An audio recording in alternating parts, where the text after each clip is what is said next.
안녕하십니까? 축구와 역사 KMSTV입니다. 역사에서 가장 악명을 드높인 독재자 아돌프 히틀러가 이끈 나치 독일에 의해 수많은 유대인들이 탄압을 받았고 축구계에서 활동하던 이들 역시 예외는 없었습니다. 수많은 유대계 축구인들이 나치 독일에 의해 극심한 탄압을 받았고 목숨까지 잃는 경우가 허다했죠. 이번 영상을 통해 나치 독일의 맛으로 인해 피해를 입은 유대계 축구인들을 소개하는 시간을 가져보도록 하겠습니다. 이번 영상의 목차는 다음과 같습니다. 나치 정권이 들어선 것이 바로 독일이니만큼 독일에 거주하는 유대인 축구인들은 결코 나치 정권에게서 온전할 수 없었습니다. 당시 축구 클럽들의 임원을 차지하고 있는 유대인들은 모두 축출되었고 현 시대 독일을 대표하는 클럽인 바이에른 뮌헨 역시 예외는 아니었죠. 바이에른 뮌헨의 첫 리그 우승의 영광을 함께했던 회장 커트 란다우어와 감독 리차드 콘은 나치가 정권을 잡자 구단에서 반강제로 쫓겨났으며 나치 독일은 바이에른 뮌헨에게 유대인 클럽이라는 당시 나치 독일 기준에 멸칭을 박아버렸습니다.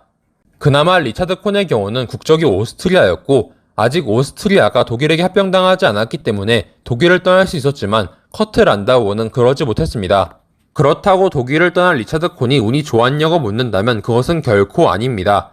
리차드 콘은 이후 바르셀로나와 페예노르트를 거치는 와중에 스페인 내전과 2차 세계대전이라는 폭풍을 모두 겪었고 스위스 7위에 도착해서야 무사할 수 있었죠.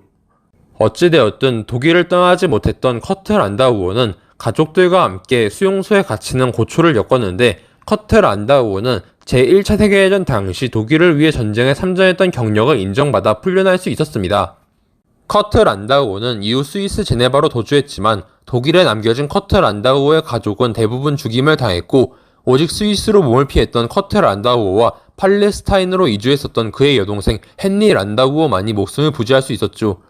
참고로 스위스로 몸을 피한 커트 란다우어는 그곳에서 활동하면서 친선 경기에 참여한 바이에른 뮌헨의 선수단과 재회할 기회가 있었는데 이 재회 사건으로 인해 바이에른 뮌헨은 나치 독일로부터 공개적인 비난을 받으며 더한 탄압을 받는 안타까운 일이 있었습니다. 1차 세계대전에 참전해서 훈장을 받은 바 있었던 고트프리트 푹스의 경우는 나치 독일의 탄압을 견디다 못해 독일을 떠나 영국을 거쳐서 캐나다로 이민을 떠났습니다. 그의 경우는 운이 정말 좋은 것이었죠. 그러나 독일의 유대인 가운데 가장 비극적인 최후를 맞은 인물은 단연 율리우스 허시일 것입니다. 율리우스 허시는 커트 란다우어, 고트프리트 푹스와 마찬가지로 제1차 세계대전에 참전하여 훈장을 얻을 정도로 독일에 대한 애국심을 지닌 인물이었고 그의 형 역시 제1차 세계대전에서 전사했었죠. 하지만 나치가 정권을 잡은 이후 그는 선수와 코치로 30여 년을 헌신했던 칼스루의 FV에서 쫓겨나고 말았습니다. 하지만 여기서 그의 비극은 끝나지 않았으니 상황이 점점 악화되어 가면서 율리우스 허시는 자신의 운명을 직감했던 것인지 그는 자신의 자식들이라도 살리기 위해 비유대인이었던 그의 아내와 합의 이혼을 하였습니다. 그러나 그러한 그의 바람이 무색하게도 율리우스 허시의 두 자식인 에스더와 헤이놀드는 유대인의 핏줄이 섞였다는 이유로 탄압받은 끝에 모친과 생이별하며 테레지엔슈타트 수용소에 수용되고 말았죠. 그래도 다행히 이 둘은 소련군이 독일에 진입할 때 해방되었지만 율리우스 허시는 아우슈비츠에서 최후를 맞았습니다. 독일이 오스트리아를 합병한 이후 나치 독일의 직격탄을 맞은 오스트리아의 축구클럽은 FK 오스트리아 빈이었습니다. 나치 독일은 독일의 바이에른 뮌헨에게 했던 것과 마찬가지로 FK 오스트리아 빈에게 유대인 클럽이라는 당시 나치 독일 기준의 멸칭을 박아버렸죠. 당시 나치의 탄압으로 인해 FK 오스트리아 빈의 회장이었던 엠마누엘 슈바르츠는 구단에서 물러나야 했는데 이후 행적이 굉장히 파란만장합니다.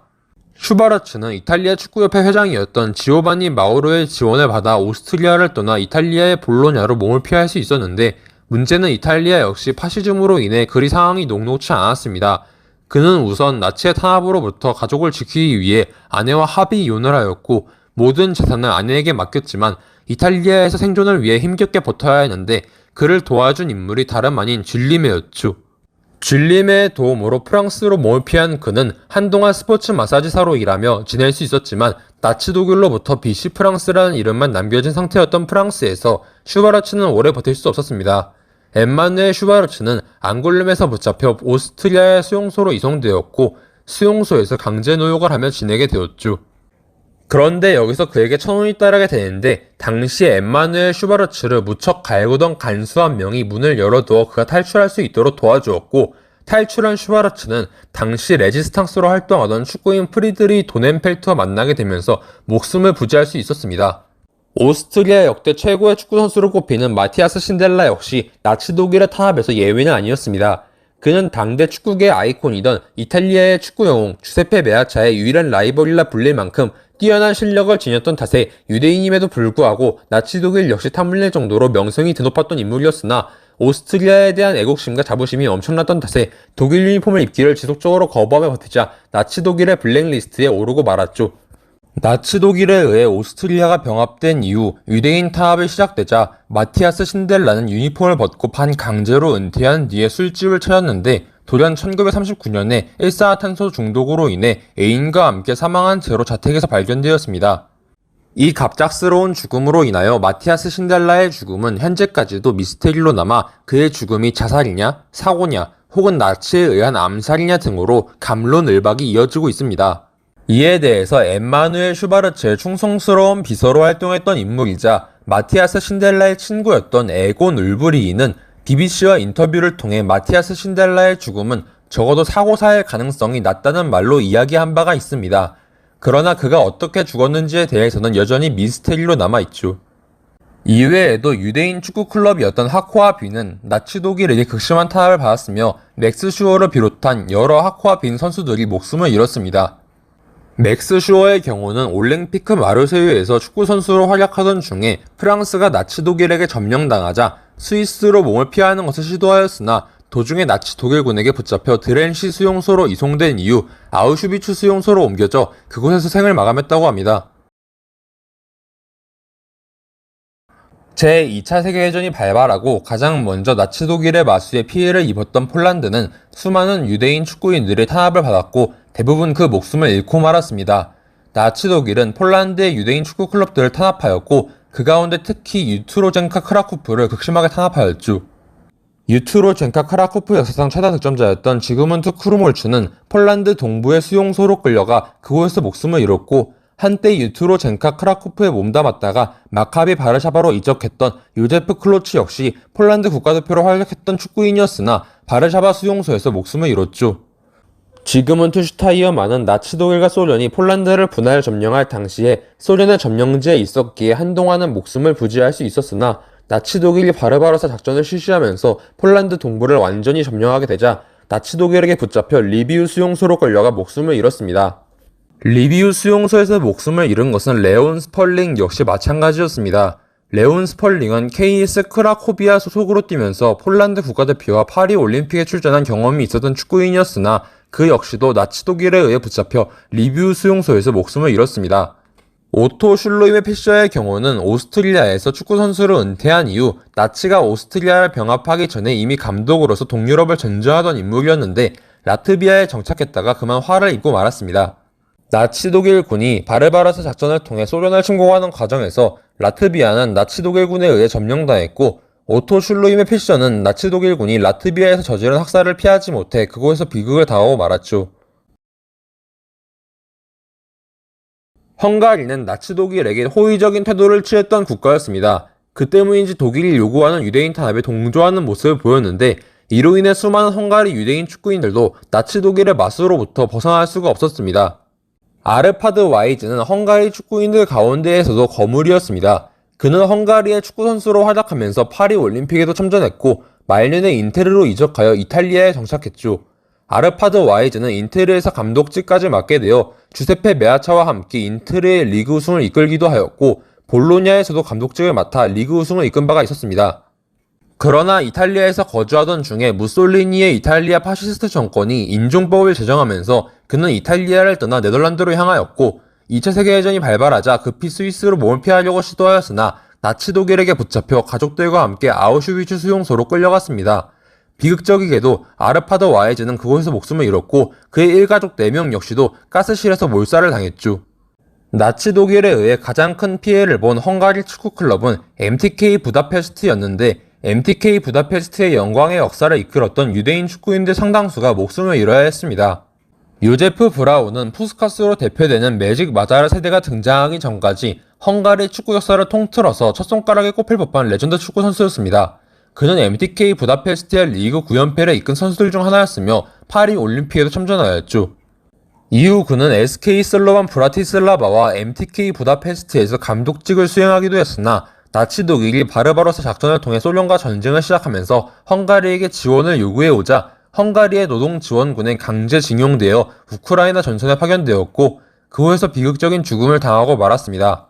안탈 버고 역시 유제프 브라운과 마찬가지로 MTK 부다페스트의 전성기를 이끌었던 인물이었으며 스톡홀름 올림픽에도 참전했던 인물이었으나 2차 세계대전에서 나치 독일의 패색이 짙어지는 가운데 헝가리가 소련과 휴전협정을 맺던 중에 친나치 독일 성향이었던 화살십자당이 쿠데타를 일으키면서 비극을 맞게 됩니다.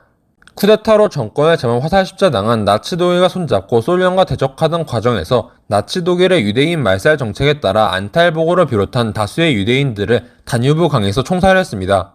헬릭 나델러는 MTK 부다페스트의 전성기 일원 중 한 명으로 9연패 가운데 7연패에 공헌한 선수인데 강제징용당하여 부엔발트 수용소로 끌려간 뒤에 강제 노역에 시달린 끝에 살해당하고 말았습니다. 임레 타우식 역시 MTK 부다페스트에서 3번의 리그 우승을 이끈 선수였으나 브루크한 데얼라이타 수용소에 끌려가 강제 노역을 하게 되었고 결국 그곳에서 목숨을 잃었습니다. 페렌츠 웨이즈는 헝가리 최고의 명문 구단 페렌츠 바로시티시의 토대를 만든 반석 중 한 명이었습니다. 그는 페렌츠 바로시티시의 첫 리그 우승을 포함하여 8번의 리그 우승과 첫 마자르 쿠파 우승을 이끌었죠. 현재까지도 그는 페렌츠 바로시티시의 역대 최다 득점자 랭킹 9위에 이름을 올리고 있는 헝가리 축구의 레전드 중 한 명이었습니다. 그러나 그는 1944년 아내와 함께 부다페스트에서 추방되었고 나치 독일에 의해 아우슈비츠 수용소로 끌려가 그곳에서 죽임을 당했습니다. 제2차 세계대전이 진행되는 와중에 미국에는 나치 독일의 마수가 닿지 않았으나 정말 운이 나쁘게도 단 한 명의 미국 국적의 유대인 축구인이 나치 독일에 의해 희생을 당한 것을 찾을 수가 있었으니 그 인물은 바로 에디 하멜입니다. 에디 하멜은 네덜란드계 미국인으로 10대에 암스테르담으로 이주하여 아약스의 축구선수가 되었는데 에디 하멜은 아약스에서 뛰게 된 최초의 유대인이자 미국인 축구선수였다고 합니다. 제2차 세계대전이 발발한 시점에서 사실 그는 미국 국적을 지니고 있었기에 나치 독일의 마수를 피할 수도 있었습니다. 그러나 운이 나쁘게도 그는 자신의 미국 국적을 나치 독일에게 증명하지 못했다고 합니다. 만약 에디 하멜이 나치 독일에게 자신의 미국 국적을 증명할 수 있었다면 그는 독일군 포로와 함께 교환될 기회를 얻어 목숨을 부지할 수도 있었을지 모르나 그러지 못했던 에디 하멜은 일가족과 함께 아우슈비츠 수용소로 끌려갔죠. 아우슈비츠 수용소로 끌려간 에디 하멜은 강제노동과 영양실조와 겹쳐 입안에 종양이 생긴 것이 빌미가 되어 가스실에 보내져 죽음을 맞이했다고 합니다. 일가족 역시 모두 죽임을 당했다고 하니 참으로 비극적인 일이죠. 아마 제가 찾은 사례들 이외에도 나치 독일이 유대인 축구인들을 탄압한 사례를 더 찾을 수 있을지도 모릅니다. 다만 제가 찾은 사례는 이것들이 전부네요. 이상으로 준비한 영상을 마치도록 하겠습니다. 시청해주셔서 감사합니다.